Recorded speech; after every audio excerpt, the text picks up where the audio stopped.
সকালবেলা বাসার কাজকর্মের রুটিন মোটামুটি বলতে গেলে প্রতিদিন একই। সকালের নাস্তা খাওয়া শেষ করে তারপরে বাসা গুছানোর পালা। আসসালামু আলাইকুম, কেমন আছেন সবাই? আশা করছি ভালো আছেন। তো সকালের নাস্তা খাওয়া শেষ করে ছেলে মেয়েকে পড়তে পাঠিয়ে দিলাম। তারপরে এখন তো বাসায় কেউ নেই, এবার হচ্ছে আমার পুরো বাসা গুছিয়ে নিতে হবে। সকালবেলা ঘুম থেকে ওঠার পর প্রথমে সকালের নাস্তাটাই রেডি করতে হয়, কারণ কেউ স্কুলে যায় আবার কেউ অফিসে যায়। তো সব কিছু মিলে নাস্তাটাই আগে রেডি করে নিই আমি। তারপরে ওদেরকে পাঠিয়ে তারপর হচ্ছে আমি বাসাটা গুছিয়ে নিই। গুছানোর পরে আমি দুপুরে রান্নাবান্না রেডি করি, তারপরে দুপুরে রান্নাবান্না করতে চলে যাই। বাসা অগোছালো থাকলে আমার একদমই ভালো লাগে না। আগে তো আমি বাসা গুছাই, তারপরে আমি দুপুরে রান্নাবান্না রেডি করি, কারণ রান্নাঘরে একবার ঢুকলে তখন কিন্তু আর রান্নাঘর থেকে সহজে বের হওয়া যায় না। তো এই জন্য আমি বাসা গুছিয়ে তারপর রান্নাঘরে আসি। তো এইভাবে আমার প্রত্যেক দিনের রুটিন চলে আর কি। তো আজকে আমি আলু দিয়ে ডিম দিয়ে রান্না করব। বাসায় সবজি নেই, তো ভাবলাম যে আলু ডিম ডাল তো আছে, তো এই জন্য আমি মাছও আছে, তো ভাবলাম যে এগুলো দিয়ে আজকে রান্না বান্নাটা করে নিই। তো আজকে আমি ডিম দিয়ে একটি অন্যরকম একটা রেসিপি করব। এইভাবে আমরা আগেও রান্না করে খেয়েছি, খুবই মজা হয়। তো ডিমটা আমি হলুদ মরিচ ধনিয়া তারপর লবণ সাথে কিছু পেঁয়াজ কুচি দিয়েছি, দিয়ে তারপরে ভেজে নিয়েছি। তো তারপরে হচ্ছে আমি এইখানে আলুগুলো একটু কষিয়ে নিচ্ছি সব মশলা দিয়ে।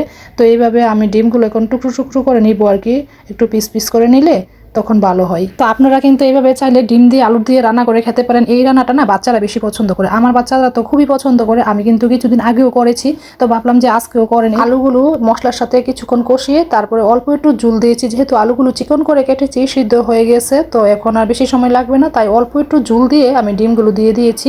আর একটু শুকনো শুকনো করেই রান্না করবো আজকে আর কি। অল্প কিছু সময়ের মধ্যে রান্নাটা হয়ে গেছে। তো রান্না হয়ে গেলে আমি কিছু কাঁচামরিচও দিয়ে দিয়েছি খুবই সুন্দর একটা ফ্লেভারের জন্য। তো এই তো রান্না ডান। এবার হচ্ছে আমি মাছগুলো ভেজে নিচ্ছি, কিছু মাছও রান্না করব। তো মাছটাও আমি পেঁয়াজ দিয়ে মশলা দিয়ে কষিয়ে শুকনা শুকনা করে রান্না করছি আজকে।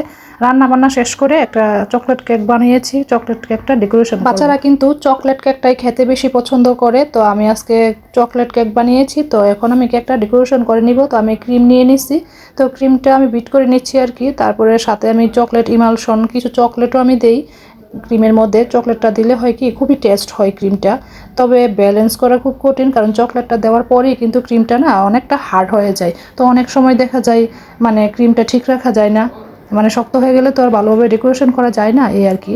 তো এই তো দেখেন কালারটা চেঞ্জ হয়ে গেছে, চকলেটের একদম পুরো একটা চকলেট কালার হয়ে গেছে। আর চকলেটটা যদি ভালো ব্র্যান্ডের হয় তবেই কিন্তু কেকটা খেতে বেশি মজা হয়। এই যে দেখেন আমি না পরিমাণে অনেক কেকের মধ্যে পরিমাণে একটু বেশি চকলেট হলে খেতে বেশি মজা হয়। তো আমি সুগার সিরাপ দিয়ে তারপরে আমি একটু চকলেট গানাশ দিয়েছি, তারপরে আমি ক্রিম দিয়েছি আর কি। ক্রিমটা স্প্রেড করে তারপরে আমি আরেকটা লেয়ার দিয়ে দিচ্ছি।